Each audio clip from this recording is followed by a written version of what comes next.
Lamar, and we about to speak to y'all about life experiences. We're not going to have this conversation to degrade anybody or pull anybody down. We just want to have a real conversation with our people.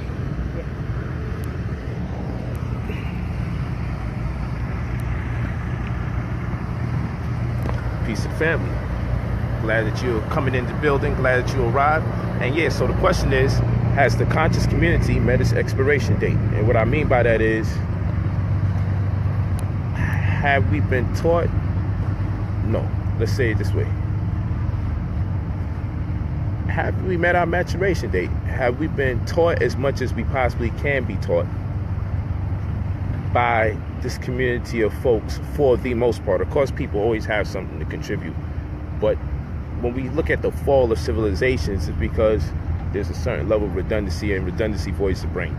So when you see brothers and sisters constantly attacking each other and tearing each other down, it's normally because they ran out of information. Normally when people run out of information, it just becomes a bunch of attacks.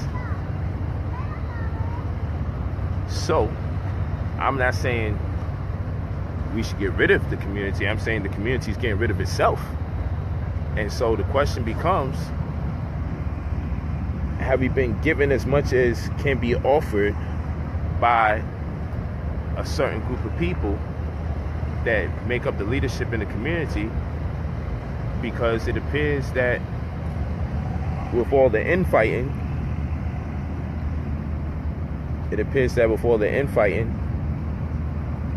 obviously that's more focus. That's more of our focus, the infighting, than actually building. You feel what I'm saying? And so I wanted to really speak to y'all about my experience out here. You know, I'm traveling the world to do a number of things. And one of the number of things that I'm traveling in the world to do is to become part of various priesthoods and spiritual orders. You know, I told people I was retiring, but when I told them I was retiring, it wasn't to stop seeking knowledge. It was to stop teaching for a moment so I could listen, because a tape recorder can record and play at the same time. I wanted to make sure that what I can give you is still fluent and expansive. I wanted to make sure that what I can offer the community is still fresh, because I know redundancy voids the brain and familiarity breeds contention. So sometimes I need not be so accessible to the people that you get so accustomed to my approach, my vernacular, my cadence, and my presentation that you at loss for where exactly we going with this in the first place. Word up. It's a fact. So, you know, what many of you don't know, I've been going around joining spiritual orders.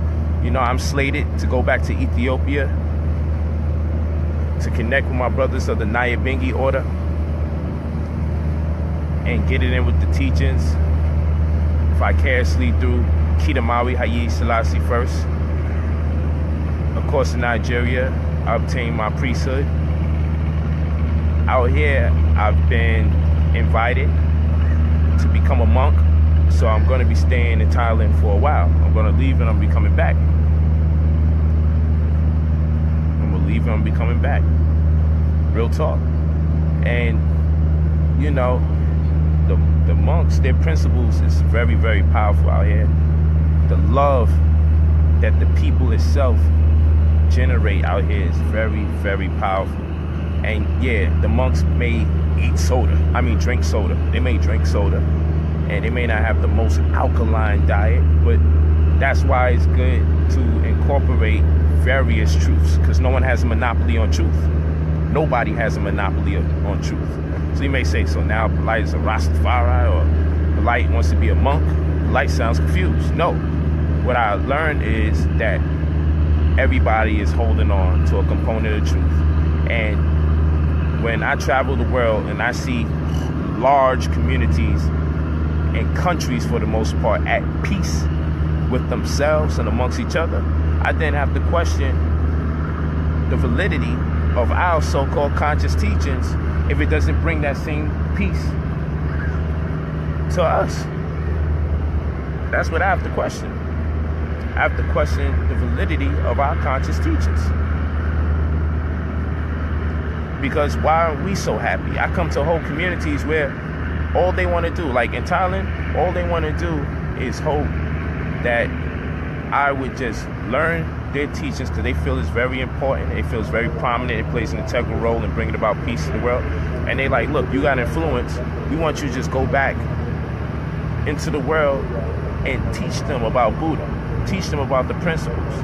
Not necessarily the man, but the information. What they learn.